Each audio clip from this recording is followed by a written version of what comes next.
ओम शांति। भगवत गीता श्लोक क्लास में आज बेसिक कोर्स है। बेसिक कोर्स में टॉपिक चल रहा था गीता का भगवान कौन, और इस प्रश्न का उत्तर समझने के लिए सबसे शुरू में हमने गीता का महत्व समझा था। गीता जो श्रीमद् भगवत गीता कही जाती है, जिसे भगवान उवाच की उपाधि मिली है, एक ही ऐसा शास्त्र है धर्म शास्त्रों में जिसमें स्वयं भगवान ने उवाच किया है। सर्वशास्त्र शिरोमणि कही जाती है और मनुष्यों को ईश्वर से जोड़ने वाला शास्त्र एक भगवत गीता ही माना जाता है, जो कि विदेशी विचारों की दृष्टि से भी ऐसे कई विद्वान हुए हैं जिन्होंने गीता पर रिसर्च किया है। तो सभी के लिए ही ये श्रीमद् भगवत गीता आकर्षण का स्थान रही है।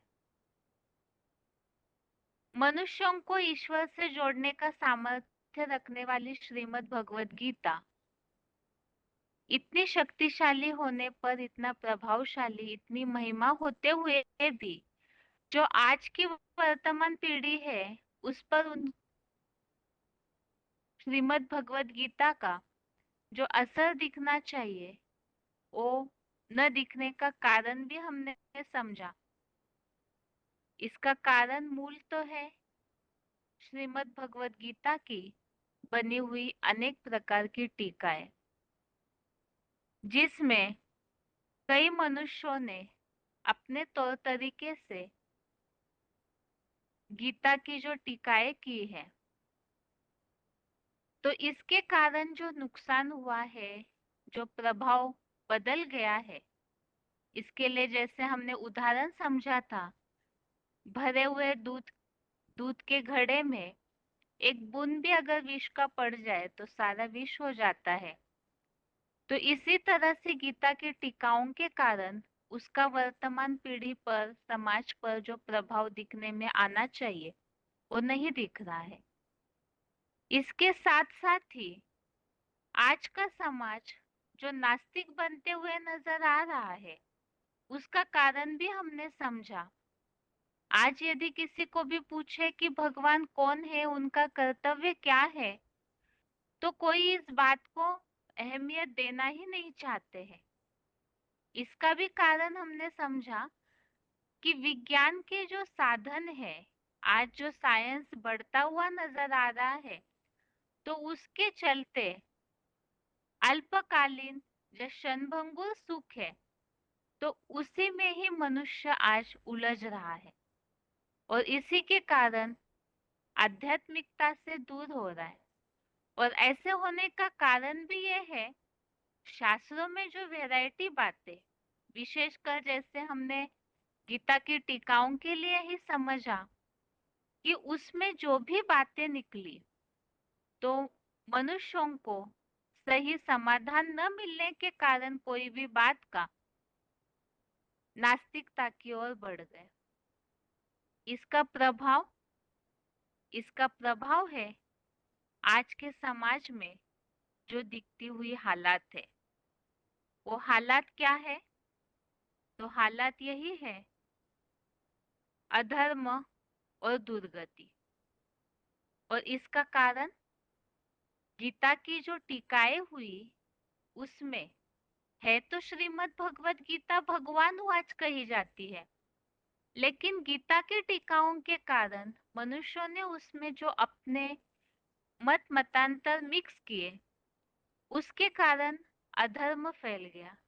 ये टीकाएं मनुष्यों को भगवान से जोड़ने के बजाय, क्योंकि भगवान का सच परिचय तो दे नहीं पा रहे, तो इसके कारण ही, इन टीकाओं के कारण अधर्म भी फैला, दुर्गति की ओर समाज आगे बढ़ने लगा।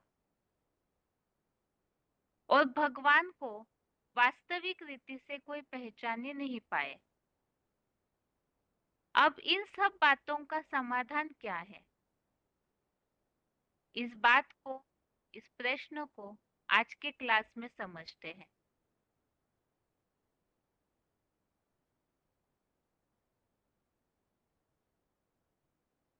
अब जबकि भगवान को न जानने के कारण अधर्म फैला, तो धर्म की स्थापना के लिए ये जरूरी है कि भगवान की यथार्थ पहचान मिले। अब वो पहचान मिलेगी कैसे? क्योंकि अब तक का जो हालात है उससे तो यह स्पष्ट है कि भगवान का परिचय यथार्थ रीति से किसी ने दिया ही नहीं, तभी तो दुर्गति हुई है। और इसी के लिए ही भगवत गीता में भी इस बात की वास्तविकता बताई है। लोग तो ये समझते हैं कि गीता में भगवान वाच्य है, तो गीता के द्वारा हमें भगवान का परिचय मिलना चाहिए। ये वास्तविकता भी है, लेकिन उस भगवत गीता से हमें भगवान का परिचय मिलेगा जो सच में ही भगवान उवाच हो। मनुष्यों ने मिक्सचरिटी करने के कारण गीता, जो शास्त्र के रूप में, एक किताब के रूप में हमारे सामने मौजूद होने के बावजूद भी उसमें वास्तविक भगवान का परिचय नहीं मिल पा रहा है। और इसीलिए ही इस अधर्म को और दुर्गति को रोकने के लिए ही भगवान को स्वयं आना पड़ता है। क्योंकि श्रीमद् भगवत गीता में ही भगवान के परिचय के लिए एक श्लोक आया हुआ है, 10वें अध्याय का दूसरा श्लोक, अध्याय 10 का श्लोक नंबर 2। ये श्लोक है, न मे विदु सुरगणाः प्रभवं न महर्षयः अहमातिर्हि देवानां महर्षिणां च सर्वशः। अर्थात मेरे प्रकृष्ट जन्म को न देवगण न महर्षियों ने जाना है, क्योंकि देवताओं और महर्षियों का सब प्रकार से आदि मैं हूँ। भगवान, जिन्हें सब अपना पिता मानते हैं, तो पिता का परिचय उनकी रचना रूपी बच्चे कैसे दे सकते हैं? इस श्लोक से ये बात स्पष्ट है कि भगवान का परिचय कोई भी नहीं दे सकते हैं, न देवताएं न महर्षि, क्योंकि सबका आदि भगवान स्वयं है। इसीलिए ही भगवान को स्वयं ही आकर के अपना परिचय देना होता है। इस बात को हमने अभी अभी समझा।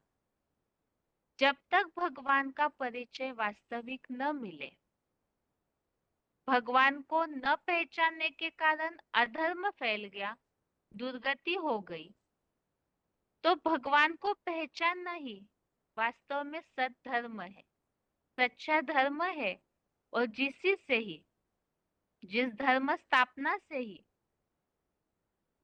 ये दुनिया जो दुर्गति की ओर जा रही है वो थम जाए और सृष्टि का उत्थान हो जाए।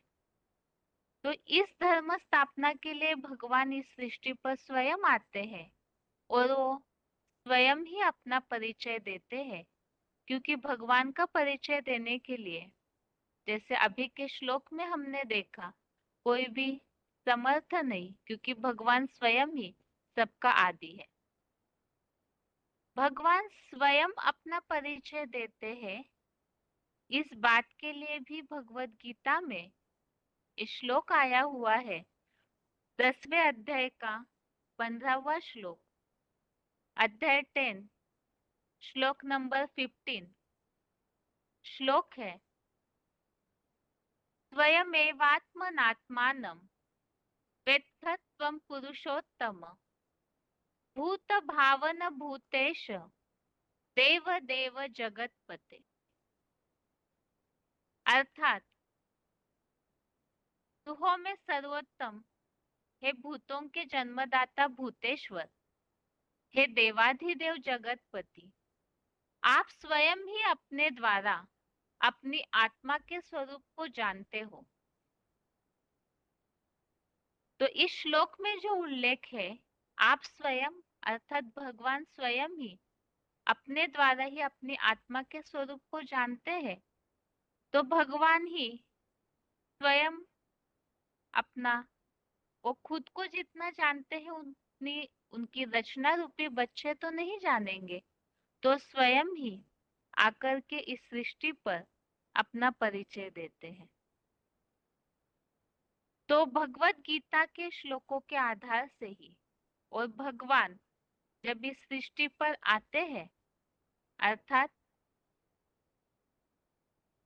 भगवत गीता में ही ऐसे कई श्लोक आए हुए हैं जिसमें इस बात का स्पष्टीकरण हमें मिलता है कि वर्तमान समय जो चल रहा है, इसी समय भगवान स्वयं इस सृष्टि पर आकर अपना परिचय देते हैं।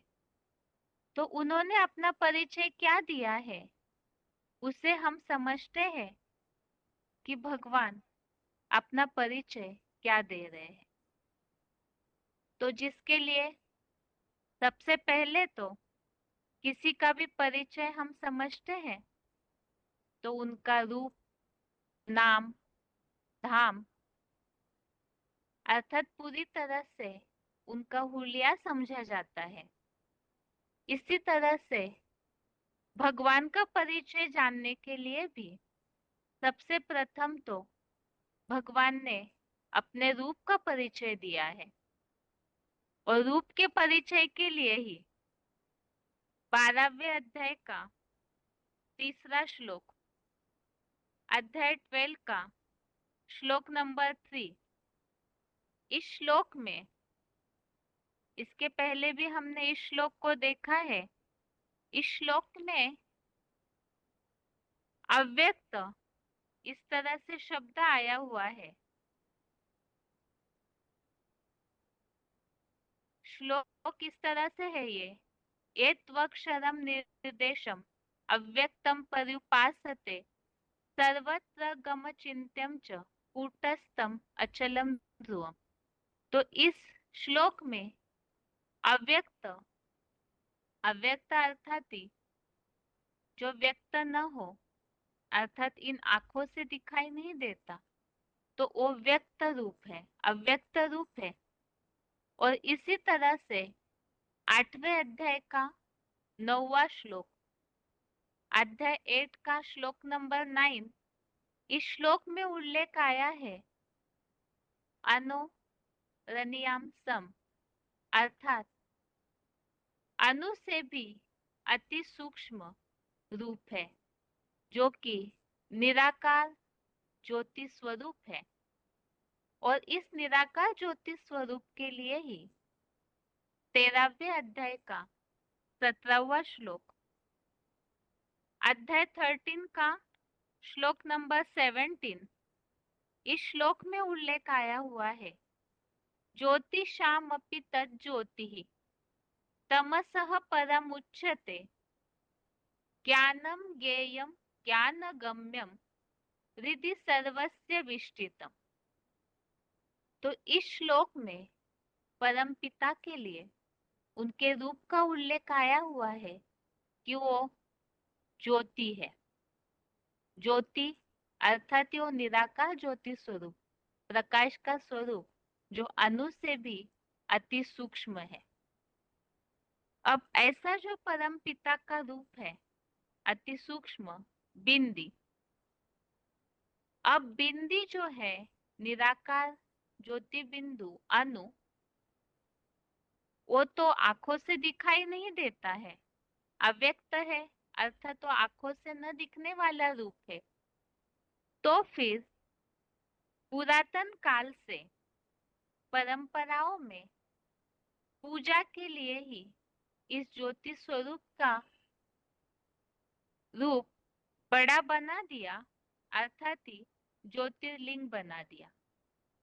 तो वो पूजा के लिए इस तरह से बड़ा रूप बनाया जिसे ज्योतिर्लिंगम के रूप में कहा जाता है। केवल जो पूजा का रूप बनाया है उसे लिंग के रूप में नहीं, बल्कि हमेशा ज्योतिर्लिंग के रूप में ही उसे माना जाता है, ताकि पूजा के लिए सुविधा हो। तो ये है परम पिता का रूप। अब रूप देखने के बाद हम देखते हैं परम पिता का नाम। भगवान ने अपना नाम क्या बताया है? तो नाम भगवान ने बताया है शिव।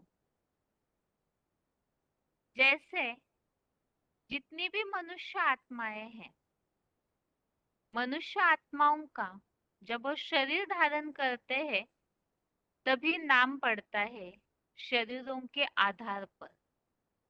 लेकिन भगवान वो तो जन्म मरण के चक्र में आते नहीं, वे अजन्मा है, तो इसीलिए उनका अपना शरीर तो होता ही नहीं है। जब भगवान का अपना शरीर नहीं है तो फिर उनका नाम किस आधार पर पड़ा? तो भगवान का जो आत्मा है, जैसे हम आत्माएं सब ज्योति बिंदु है, इसी तरह से हमारे पिता भी ज्योति बिंदु है, और उनकी आत्मा का बिंदी का ही नाम है शिव।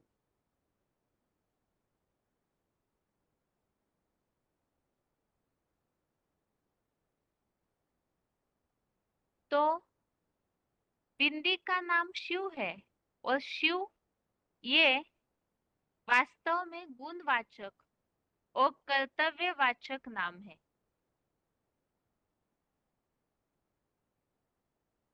तो वो नाम गुण और कर्तव्य के आधार से कैसे पड़ा, जिसके लिए ही भगवान के लिए कहा जाता है सत्यम शिवम सुंदरम।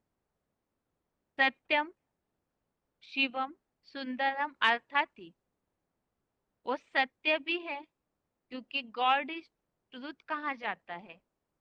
भगवान ही है जो सदैव के लिए, सदा के लिए सत्य है, और जो सत्य है वही सदैव के लिए कल्याणकारी भी है। तो भगवान, उनका नाम, आत्मा का नाम शिव है, तो वही सदैव के लिए कल्याणकारी है, तो उन्हें सदाशिव भी कहा जाता है। जो सत्य है, जो सदैव के लिए कल्याणकारी है, तो वही सुंदर भी है, तो इसीलिए सत्यम शिवम सुंदरम भी कहा जाता है। तो इस तरह से ये भगवान का नाम हो गया शिव। शिव इस शब्द में ही वास्तव में अर्थ समाया हुआ है। यदि शिव इस शब्दों को संधि करे तो श प्लस इव, श अर्थात शुभ अर्थात कल्याण, और इव का अर्थ होता है पूर्ण। शिव का अर्थ ही है पूर्ण रूप से कल्याणकारी, तो इसीलिए ही परम पिता शिव सदैव के लिए कल्याणकारी है। अब जहाँ परम पिता शिव का, भगवान का नाम हमने समझा शिव है, रूप ज्योति स्वरूप है, लेकिन शिव नाम जैसे ही हम सुनते हैं तो कई भक्तों के मन में शिव इस नाम को सुनने मात्र से ही शंकर का नाम आता है।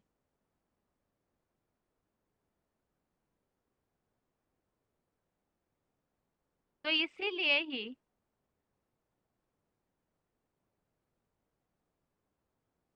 वास्तव में शिव नाम कहते ही कई लोग शंकर के लिए सोच लेते हैं, जो कि जटाधारी त्रिशूलधारी, ऐसा जो रूप है शंकर का, तो ये सोच लेते हैं शिव अर्थात वास्तव में ही ये शंकर के लिए कही हुई बातें हैं। लेकिन शंकर वो तो शरीरधारी है, और भगवान शिव वो जिनके लिए हमने समझा कि उनका तो अपना शरीर ही नहीं होता है, वो अजन्मा है और उनका रूप निराकार है, तो फिर शंकर के लिए यदि शिव का नाम सुनते ही शंकर का चित्र रूप स्वरूप बुद्धि में आता है, तो वो तो साकार शरीरधारी देवता है। तो इसीलिए वास्तव में शंकर के लिए, जैसे कि हम जानते हैं कि वो त्रिदेवों में एक देवता है, यहाँ तो हम समझ रहे हैं भगवान का परिचय। और शंकर जो है वो तो देवता है। यहाँ फिर प्रश्न आता है, क्योंकि भक्त लोग तो ये समझते हैं कि देवताएं और भगवान एक ही है, और इसी के कारण से ही भक्ति मार्ग में बहुत सारी बातें अंधश्रद्धा के रूप में फैली हुई है। यहाँ इस बात को, इस तथ्य को जानना जरूरी है। जैसे शिव का नाम, भगवान शिव का नाम जैसे ही लिया तो शंकर का नाम बुद्धि में आया, लेकिन शंकर ये देवता है, और भक्ति मार्ग में देवता और भगवान को एक समझा जाता है। लेकिन श्रीमद् भगवत गीता में ही ऐसे कई सारे श्लोक हैं जिन बातों से, जिन उल्लेखों से ये बात स्पष्ट होती है कि वास्तव में देवताएं और भगवान में अंतर है। अब उस अंतर को पहले हमें यह समझना होगा, क्योंकि हमें भगवान का यथार्थ परिचय जानना है। तो देवताएं और भगवान के बीच का अंतर, उससे होने वाली प्राप्ति के बीच का जो अंतर है, उसे समझना होगा। तो वो अंतर हम श्लोकों में आए हुए उल्लेखों के आधार से समझते हैं। सबसे पहले तो है 7वें अध्याय का 23वां श्लोक, अध्याय 7, श्लोक नंबर 23। श्लोक है,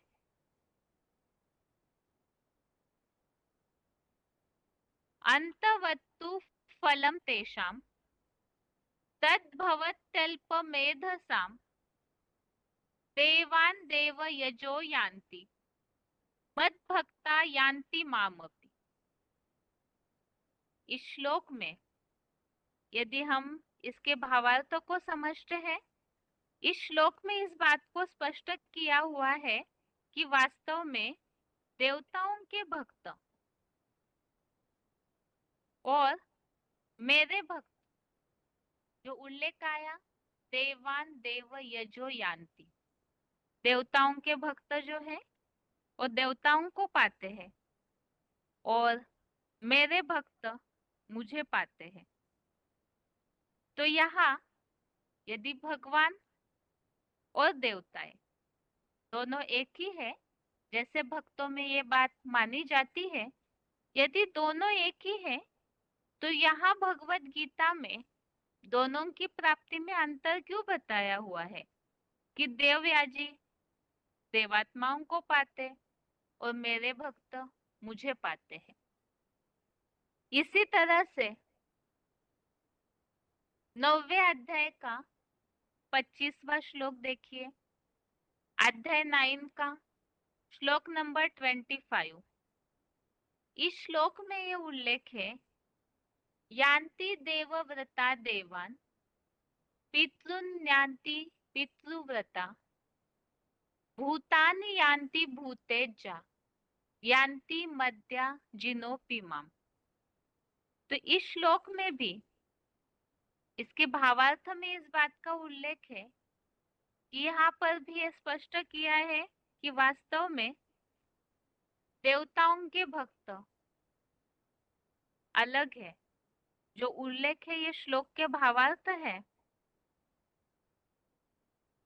देवताओं के भक्त भी श्रद्धा से भरकर यज्ञ सेवा करते हैं। वे गीता विधान रहित देवों के भक्त देवात्माओं को पाते हैं, पितृभक्त पितरों को पाते हैं, भूत प्रेतों के पुजारी भूत प्रेत योनियों को पाते हैं, मेरे प्रति सेवा करने वाले मेरे को ही पाते हैं। यहाँ जो टॉपिक चल रहा है देवताएं और भगवान में अंतर। श्रीमद् भगवत गीता अर्थात भगवान ने बोली है, तो यहाँ पर ये बात स्पष्ट है, मेरे भक्त मेरे प्रति सेवा करने वाले मेरे को ही पाते हैं। तो ये भगवान बोल रहे हैं कि भगवान की सेवा करने वाले भगवान को पाते हैं और देवों के भक्त देवात्माओं को पाते हैं। तो यहाँ ये बात स्पष्ट है, जैसे 7वें अध्याय के 23वें श्लोक में भी हमने समझा, देवताएं देवताओं के भक्त और मेरे भक्त और उनकी प्राप्ति में अंतर है। यदि एक ही होते दोनों तो फिर इस तरह अंतर बताने की तो आवश्यकता ही नहीं थी। 7वें अध्याय का 20वां श्लोक, अध्याय 7 का श्लोक नंबर 20 है। कामे स्ते ऋत ज्ञानः प्रपद्यन्ते अन्य देवताः तम तम नियममास्ताय प्रकृत्या नियतः स्वया। इस श्लोक में इस बात को स्पष्ट किया है कि जिनका ज्ञान उन उन कामनाओं से अपहृत ज्ञान वाले उन नियमों का आधार ले अपने स्वभाव से बंधे हुए दूसरे देवों की शरण में जाते रहते हैं। तो इस बात में इस श्लोक के भावार्थ में ये बात स्पष्ट की है कि जिनका कामनाओं से ज्ञान हर लिया गया है वो देवताओं की शरण में जाते हैं और स्वभाव से बनने के कारण ही ऐसी आत्माएं जो देवात्माओं की शरण में जाती है। तो यहाँ ये बात स्पष्ट की हुई है कि देवताओं की शरण में जाने वाले कौन है और उसका कारण क्या है। इसी तरह से चौथे अध्याय का 12वां श्लोक, अध्याय 4 का श्लोक नंबर 12 श्लोक है, कांक्षन्तः कर्मणां सिद्धिं यजन्त इह देवताः क्षिप्रं हि मानुषे लोके सिद्धिर्भवति कर्मजा। अर्थात इस श्लोक में कर्मों की सफलता के इच्छुक देव यज्ञ सेवा करते हैं, क्योंकि मनुष्य लोक में कर्म से उत्पन्न सफलता शीघ्र होती है। तो यहाँ देवताओं की उपासना करने वालों की बात बताई कि जो देवताओं की पूजा करने वाले हैं उनको क्या सिद्धि मिलती है। तो ये जो श्लोक है, इन श्लोकों में हमने इस बात को समझा है कि वास्तव में देवताओं की उपासना करने वाले अलग, भगवान की उपासना करने वाले अलग, और उसका कारण भी कि जिनका ज्ञान कामनाओं के कारण हर लिया जाता है, तो ऐसी आत्माएं जो है वही देवताओं की उपासना करते हैं। इसी तरह 10वें अध्याय का दूसरा श्लोक, अध्याय 10 का श्लोक नंबर 2, ये श्लोक अभी अभी हमने भगवान के परिचय संबंधित बातों के लिए समझा था।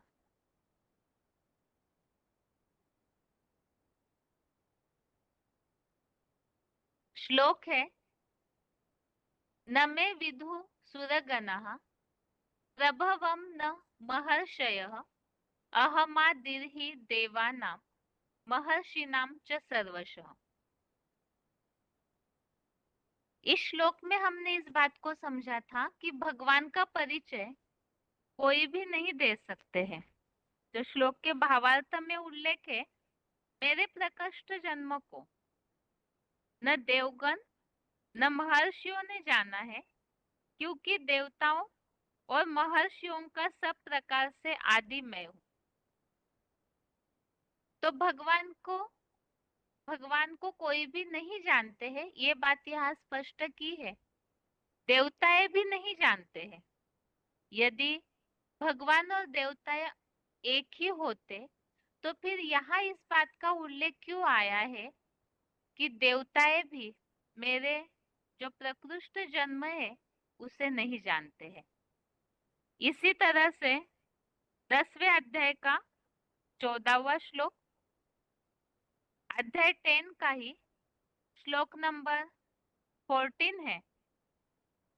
श्लोक है, सर्वमेतत् ऋतं मन्ये यन्मान वदसि केशव न हि ते भगवन् व्यक्तिं विदुर्देवा न दानवा। अर्थात जो मुझे कहते हो यह सब सत्य मानता हूँ, क्योंकि हे भगवान, आपके व्यक्त भाव को न देवताएं और न दानव जानते हैं। तो इस 10वें अध्याय के दूसरे और 14वें श्लोक नंबर 2 और 14, इन दोनों में इस बात को स्पष्ट किया है कि भगवान के स्वरूप को न देवताएं जानते हैं, न दानव, न महर्षियों ने जाना है। तो यहाँ मूल बात चल रही है देवताएं और भगवान के अंतर की। तो भगवान और देवताएं एक होते तो इस बात का उल्लेख किस क्यों आया है? जरूर भगवान और देवताओं में अंतर है। इसीलिए श्रीमद् भगवत गीता में भगवान ये बात कह रहे हैं कि मुझे देवताएं भी नहीं जानते हैं। आगे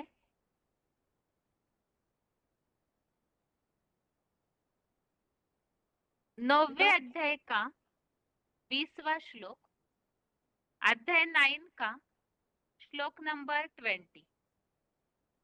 श्लोक है,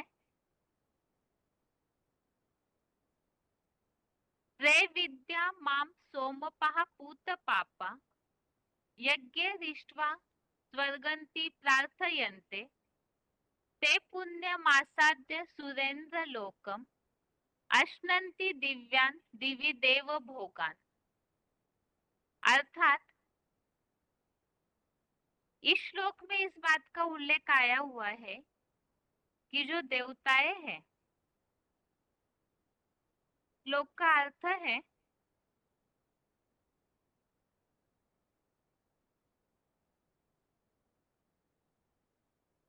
तीन धर्मों की विद्याओं के जानकार सोमरस पीते हैं, पाप मुक्त यज्ञ सेवाओं से मुझको प्रसन्न करके स्वर्गीय श्रेष्ठ गति पाने की प्रार्थना करते हैं। वे दिव्य लोकों में पवित्र सुरेंद्र लोक को पाकर देवों के दिव्य भोगों को भोगते हैं। और इसी तरह से यहाँ उल्लेख आया हुआ है कि देवताएं सुरेंद्र लोक अर्थात देवताओं के लोक के लिए इस तरह उल्लेख आया है कि वो भगवान की उपासना करके, जो उल्लेख आया है यज्ञ सेवाओं से मुझको प्रसन्न करके, मुझको अर्थात श्रीमद् भगवत गीता में मेरे को, मुझे अर्थात भगवान की बात, कि ऐसे भगवान को प्रसन्न करके स्वर्गीय श्रेष्ठ गति की प्रार्थना करके देवों के दिव्य भोगों को भोगते हैं। तो यहाँ भगवान की उपासना करके देवताएं दिव्य भोगों को भोगते हैं, ऐसा उल्लेख स्पष्ट किया है। और इसी तरह 9वें अध्याय का 21वां श्लोक, अध्याय 9 का श्लोक नंबर 21, श्लोक है, तेतम भुक्त्वा स्वर्ग लोकम विशालम क्षिणे पुण्ये मर्त्य लोकम विशन्ति एवं त्रयी धर्मम अनुप्रपन्ना गतागतम काम कामा लभन्ते। अर्थात वे उस विशाल स्वर्ग लोक को भोग कर पुण्य क्षीण होने पर मृत्यु लोक में प्रवेश पाते हैं। ऐसे 3 धर्मों की अनुकर्ता भूत भविष्य काम्य कामनाओं का लाभ पाते हैं। तो इस श्लोक में इस बात को स्पष्ट किया है कि पुण्य क्षीण होने पर वो पुण्य लोक से नीचे उतरते हैं। तो इस बात से ये बात स्पष्ट हो गई है कि वास्तव में देवताएं भगवान से उपासना करके फिर देवताओं के भोगों को भोगते हैं, और जब पुण्य क्षीण हो जाते हैं तो वो नीचे उतर जाते हैं। तो इसीलिए ही यहाँ ये बात स्पष्ट की हुई है कि देवताएं और भगवान में अंतर है। और इससे भी ज्यादा और स्पष्ट होता है 16वें अध्याय से। 16वें अध्याय का तो नाम ही दिया हुआ है देवासुर संपत्ति विभाग योग। तो इस 16वें अध्याय में देवताएं कौन है, उनके लक्षण क्या है, और असुरों के लक्षणों का उल्लेख किया हुआ है। और इसमें जैसे कि 16वें अध्याय का 6वां श्लोक, अध्याय 16 का श्लोक नंबर 6, इस श्लोक में श्लोक है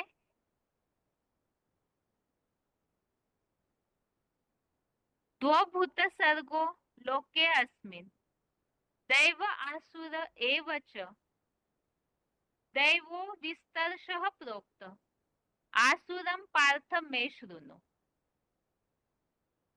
अर्थात यहाँ पर प्राणियों की सृष्टि 2 प्रकार की है। तो इसमें एक देवताओं की सृष्टि और एक असुरों की इस तरह से उल्लेख आया हुआ है। तो इसमें भी ये बात स्पष्ट है कि यहाँ भगवान अलग है, देवताएं और भगवान एक है, ऐसी बात का कोई उल्लेख नहीं है। इसी तरह से भगवान जो है वास्तव में वो अजन्मा है और वो एक ही बार इस सृष्टि पर आते हैं। यहाँ जो 2 प्रकार की सृष्टि बताई, देवताओं की और असुरों की, तो भगवान इस सृष्टि के वासी नहीं है, वो तो इस सृष्टि पर एक ही बार आते हैं। तो उनके लिए इस श्लोक में इस तरह का उल्लेख नहीं है। दूसरी बात, जैसे कि 16वें अध्याय का 5वां श्लोक, अध्याय 16 का श्लोक नंबर 5, श्लोक है दैवी संपत विमोक्षाय निबंधाया आसुरी मता मां शुचः संपदम दैवीम अभिजातोसी पांडव। तो इसमें इस बात का उल्लेख आया हुआ है। यहाँ पर अर्जुन को ये बात खास भगवान ने बताई कि उसने दैवी संपदा में जन्म लिया है। दैवी संपत्ति मोक्ष के लिए है, आसुरी संपत्ति बंधनों के लिए। और अर्जुन को ये बात खास बताई कि उसने दैवी संपदा में जन्म लिया है। अर्जुन जो है वो तो मनुष्य था, और उसे ये बात खास बताई कि तुम दैवी गुणों वाले हो। अगर देवताएं ही भगवान है तो फिर अर्जुन को अलग से ये बात भगवान ने क्यों बताई कि तुमने दैवी संपदा में दैवी गुणों में जन्म लिया है, दैवी गुणों वाले हो। तो इन सब श्लोकों से ये बात स्पष्ट हो जाती है। और इसके अलावा 16वें अध्याय का ही पहला, दूसरा और तीसरा, अध्याय 16 का ही श्लोक नंबर 1, 2, 3, इन श्लोकों में दैवी संपत्ति वालों के गुण बताए हुए हैं जो कि वो भगवान के लिए नहीं है। मनुष्य जो है वो जब अपने दिव्य गुणों से ऊपर उठता है तो देवता बनता है, और जब नीचे गिरता है तो असुर कहलाता है। तो यहाँ ये बात 16वें अध्याय के श्लोकों से भी ये बात स्पष्ट होती है कि वास्तव में दैवी गुणों का जहाँ वर्णन आया है वो देवताएं अलग है और वो भगवान के गुणों से अलग है। तो इन सब उल्लेखों से ये बात स्पष्ट हो जाती है कि देवताएं अलग है और भगवान अलग है, जो कि भक्तों के बीच में एक गलतफहमी जो फैली हुई है, ये बात इन सब श्लोकों से स्पष्ट होती है कि भगवान देवताओं से अलग है। तो आज की क्लास में हमने गीता के भगवान इस टॉपिक में मुख्य बातों को समझा, जैसे कि भगवान को न जानने से ही इस सृष्टि पर अधर्म फैल जाता है, तो भगवान को जानने से ही सच्चा धर्म होगा। भगवान को जानना यही सच धर्म है, और उस सत्य धर्म की स्थापना हेतु ही भगवान स्वयं आकर अपना परिचय देते हैं, क्योंकि भगवान का परिचय कोई नहीं दे सकता है, न देवताएं न महर्षि, क्योंकि उन्हें कोई जानते ही नहीं। और इसीलिए भगवान ने अपना परिचय क्या दिया, वो स्वयं ही इस सृष्टि पर आते हैं और अपना परिचय देते हैं। तो वो अपना परिचय बता रहे हैं कि वो निराकार ज्योति स्वरूप है, और पूजा के लिए बड़ा आकार बना दिया जिसे ज्योतिर्लिंगम कहते हैं। ये तो हो गया रूप। दूसरा है भगवान का नाम शिव। शिव अर्थात ही कल्याणकारी। मनुष्यों के नाम तो शरीरों पर पड़ते हैं, लेकिन भगवान तो जन्म मरण के चक्र से न्यारे हैं, इसलिए उनकी आत्मा का नाम शिव है। और दूसरी बात, शिव नाम सुनते ही रूप सामने आता है शंकर का, क्योंकि भक्ति मार्ग में शंकर को शिव कहा जाता है, लेकिन वास्तव में भगवान वो तो निराकार ज्योति स्वरूप है, ऐसे अपना स्वरूप बता रहे हैं, अपना रूप बता रहे हैं। तो यहाँ साकार व्यक्तित्व की बात नहीं। दूसरी बात, भगवान निराकार है, तो यहाँ पर शंकर तो देवता है, और देवताएं और भगवान अलग है। इसके लिए काफी सारे श्लोक अभी हमने देखे, और उस पे स्पष्ट होता है कि भगवान और देवताओं में अंतर है। तो आज के क्लास में हमने रूप और नाम को समझा। अगले हफ्ते के कोर्स में हम समझते हैं कि भगवान अपने धाम का परिचय क्या दिए है।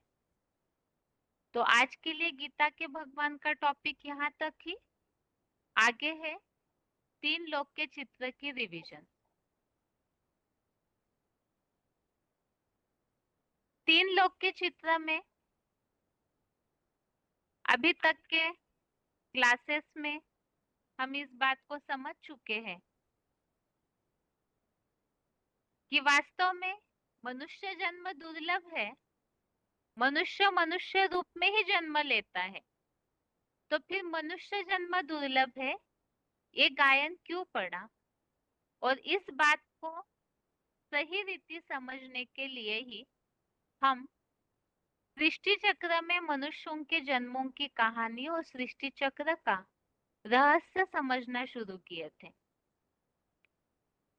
तो सृष्टि चक्र की कुल आयु जो भगवान बताते हैं 5000 वर्ष है, और ये ड्रामा जो ड्रामा का आवर्तन होता है वो 5000 वर्ष को ही 4 युगों में बांटा है।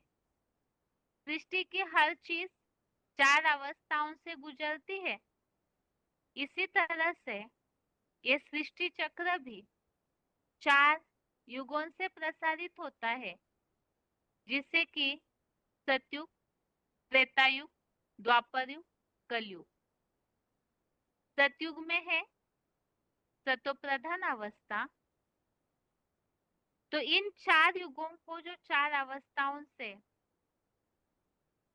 बताया जाता है, तो सबसे पहले जो युग आता है सतयुग, उसके बारे में हम समझते हैं। सबसे पहले तो है जब नई सृष्टि का अर्थात नए सृष्टि चक्र का आवर्तन शुरू हो जाता है, तो सबसे पहले युग आता है सतयुग, जिसमें सतो प्रधान अवस्था होती है। क्यों? क्योंकि आत्माएं पहले पहले परम धाम से इस सृष्टि पर उतरती है। जैसे कि हमने इसके पहले ही शुरुआत में 3 लोक में समझा है कि आत्माएं मूलतः परम धाम की वासी है, और जैसे ही ये सृष्टि का चक्र शुरू होता है, तो वैसे ही आत्माएं परम धाम से उतरना शुरू होता है। तो सतो प्रधान होती है, 16 कला संपूर्ण होती है। आत्मा की कला के लिए भी हमने समझा, आत्मा की कला अर्थात ये आत्मा की रोशनी का, शक्ति का मेजरमेंट है। तो आत्मा उस समय रोशनी से भरपूर, शक्ति से भरपूर होती है, तो वो 16 कला संपूर्ण होती है। दूसरी बात, वो आत्माएं जो शरीर धारण करके पार्ट बजाती है, तो उन्हें सतयुग में देवताएं कहा जाता है। उस समय देवता वर्ण होता है और सूर्यवंशी पीढ़ी कही जाती है। उस समय जो आयु है, वो आयु, जैसे कि हमने समझा था कि 1250 वर्ष का ड्रामा है, 5000 वर्ष को 4 भागों में बांटा गया है, तो 1250 वर्ष का एक युग है। और इसमें देवताओं की आयु 150 वर्ष होती है। 150 वर्ष की एक जन्म की आयु, तो वैसे सतयुग के 1250 वर्ष में कुल 8 जन्म होते हैं। और श्री लक्ष्मी और श्री नारायण का राज्य होता है। वहां पर लक्ष्मी नारायण की 8 गद्दियां चलती है, और इतने सारे जो वैरायटी धर्म खंड होते हैं, जैसे अभी हम देख रहे हैं कलयुग अंत में, तो वैसे इतने सारे धर्म खंड उस समय नहीं होते। एक धर्म, एक राज्य, एक भाषा, इस तरह से सतयुग की शुरुआत में श्री लक्ष्मी नारायण का ही राज्य होता है। तो वहां तो 16 कला संपूर्ण है। अब 8 जन्म लेते लेते जब युग बीत जाता है, तो दूसरा युग आता है त्रेता युग।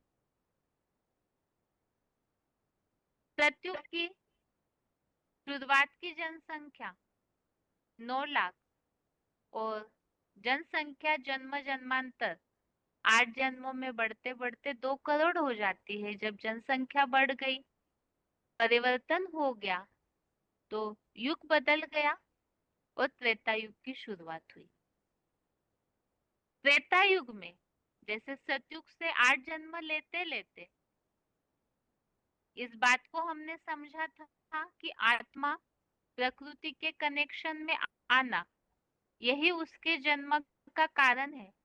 तो इस तरह से जन्म लेते लेते आत्मा की कलाएं थोड़ी घट जाती है, ज्यादा नहीं, लेकिन 8 जन्मों में पूरी तरह से 2 कलाएं घटती है।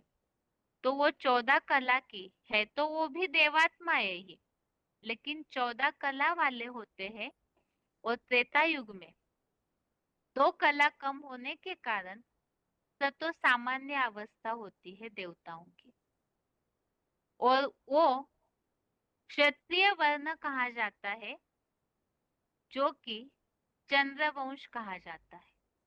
अब कलाएं थोड़ी कम हुई, जन्म लेते लेते नीचे उतरे, तो उसके कारण थोड़ा सा सुख की परसेंटेज कम हो जाती है।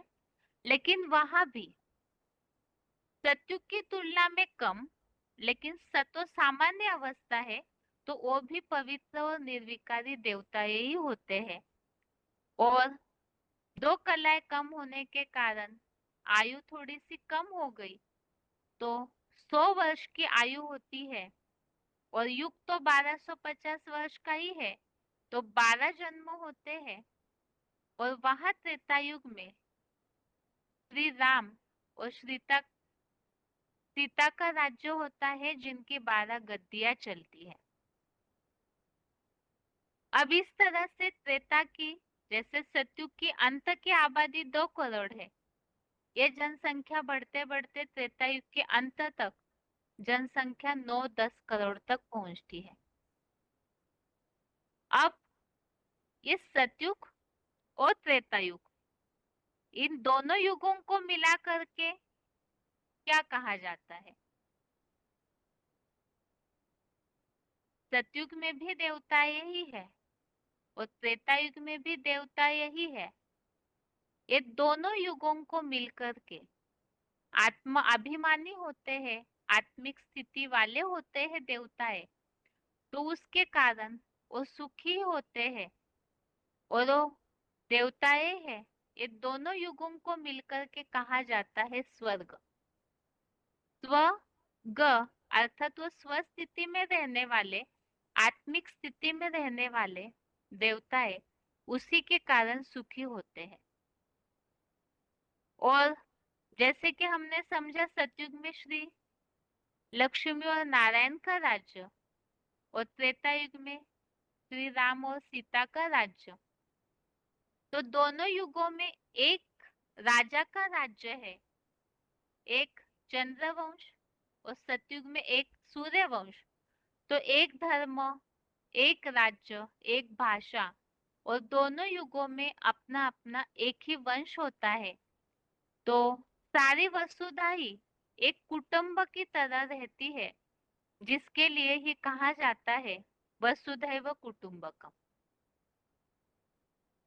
और वो जो एक कुटुंब में सब बंधे हुए हैं, सब देवी देवता ही होते हैं, तो उस भारत को, अविनाशी खंड को, वहां एक धर्म जो कहा है, अर्थात ही आदि सनातन देवी देवता धर्म होता है।